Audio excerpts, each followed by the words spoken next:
KRQE, Noticias en Español. Hola, les saluda Alelia Elizondo. Bienvenidos a la edición digital de KRQE News 13 en español. Gracias por unirse a nuestro canal para ver sus noticias por la tarde. Los legisladores quieren usar más de $1 billón con el dinero restante del estímulo federal.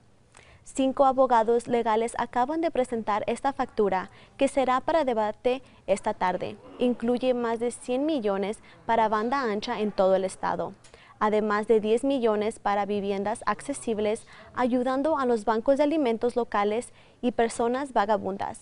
Lo que podría ser más importante para los pagadores de impuestos, más de 142 millones para planificar y construir proyectos de carreteras principales, incluyendo algunos que se han restado por falta de financiamiento.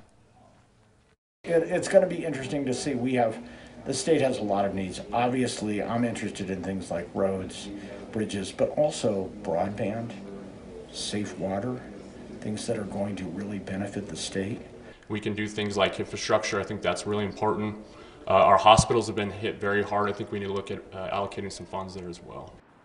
En cuanto a ayudar a nuestros hospitales estatales, cerca de 15 millones esta factura se podría abordar para nuestra escasez de enfermería al permitir que los programas estatales amplíen la matrícula. Estaremos hablando con los patrocinadores del proyecto de ley y tendremos más de la discusión del comité. Esta factura cubre unos $460 millones del financiamiento del plan de rescate americano. Los abogados dicen que hablarán en cómo gastar el resto durante la sesión ordinaria que comienza a mediados de enero. Los votantes de los 2 distritos de Albuquerque elegirán nuevos consejeros de la ciudad hoy. El distrito 7, que cubre Heights y Uptown, los votantes están decidiendo entre la republicana Lori Robertson y la demócrata Tammy Feivelkorn, mientras que en el distrito 9 del sureste de Albuquerque, el demócrata Rob Greeley se enfrenta con el republicano Renee Grautz. Los centros estarán abiertos desde 7 a 7. Tenemos más detalles y recursos de elección siempre en krqe.com. Hay una llamada final para recibir comentarios sobre los esfuerzos propuestos de redistricción en el condado de Bernalillo.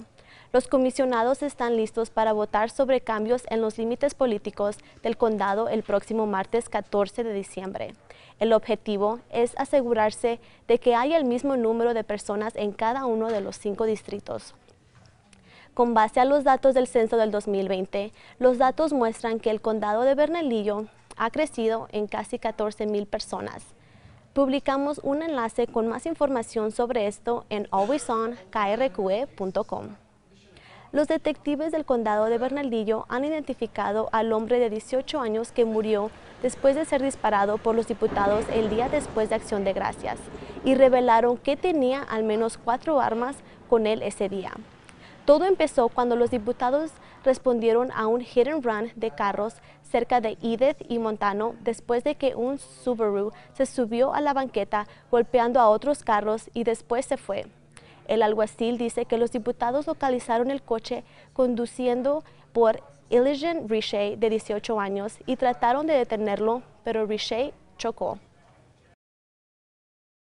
After that vehicle crashed, our deputy came up behind that vehicle, and that person exited the vehicle, ran, came back to the vehicle, armed himself with a AR-15 style pistol, and also 3 firearms in a backpack. The vehicle, he left a 5th firearm, and you can see it down there. It's black. It might blend in just slightly, just because of the distance that you are from the screen, but there's a black shotgun there, kind of resting over into the floorboard of the passenger's front side of the vehicle. Again, so a total of 5 firearms, 4 of which recovered directly from the decedent. Los investigadores dicen que después se fue de la escena. Los diputados lo encontraron en una calle cercana y le dijeron que dejara sus armas, pero dicen que Richer corrió hacia ellos. Fue entonces cuando el diputado Ronald Pérez le disparó y terminó matando a Richer. Encontraron una pistola de 10 milímetros, una pistola calibre 40 y una AR con una escopeta. El diputado involucrado ha estado con el departamento del sheriff del condado de Bernalillo durante 10 años. Este es un primer incidente que involucró un tiroteo. Nuevas investigaciones sugieren que la combinación de la vacuna contra el COVID en realidad puede proporcionar una mejor protección contra el COVID. Un estudio de la Universidad de Oxford muestra que los recibieron primera dosis de la vacuna Pfizer con una segunda vacuna de Moderna 9 semanas después tenían un aumento de inmunidad en comparación con la misma vacuna 2 veces. La FDA ya ha aprobado la combinación de vacunas de refuerzos en los Estados Unidos. Y no se les olvide que pueden ver más noticias y pronósticos del tiempo hoy a las 5:16 por Fox New Mexico en inglés.